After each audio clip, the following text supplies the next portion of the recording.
please, please. Please, Daddy. Bakit?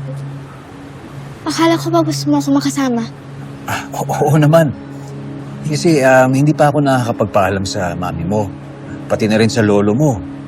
Hindi naman po pwedeng basta-basta na akong pupunta sa bahay niyo at tatambay na lang doon. Huwag mag-alala. Basta pumayag ang mami mo, pupuntahan kita doon. Pwede pa nga tayo mamasyal pagkatapos eh. Ha? Ayos?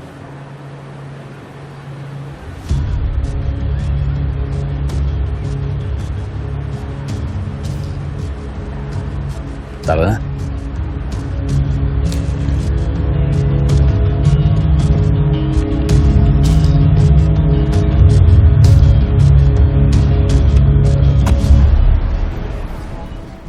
Gulat nga ako eh.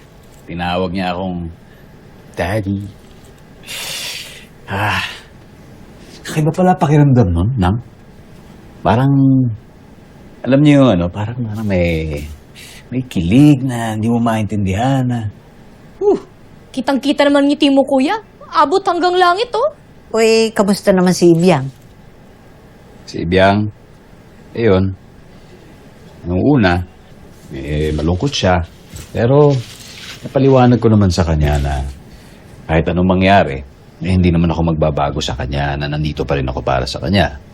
Ayun. Mabuti naman kung ganun. Masaya ako para sa'yo, Atoy. Masaya po ako. Yun lang ba talaga yung totoong dahilan kung bakit ka ganyan kasaya? Baka naman may chance pang magbalikan yun sila ni Audrey, kaya siya ganyan. Balik-balik. Uy, hindi ah. Hindi, no? Para talaga sa bata lang to. Tsaka, wala na akong interes sa kanya. Ayun, tigil-tigilan niya na ako sa mga ganyan-ganyan niya. Yeah, that's definitely her. Janine! How was your day, anak? Tell me about it. Mami, gusto ko pupuntahan ang daddy ko. What?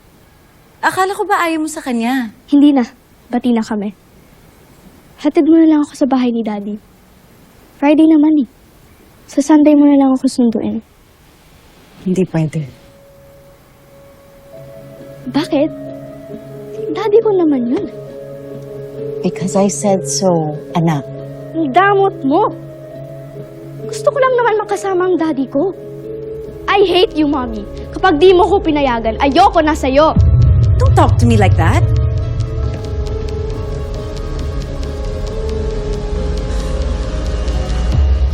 Anong gagawin ko sa batang yan? Alam mo, tita, sa saglit na nakilala ko si Kuya Atoy, feeling ko kaya niya i-disiplina si Janine. Magaling naman siyang tatay kay Ibiang eh.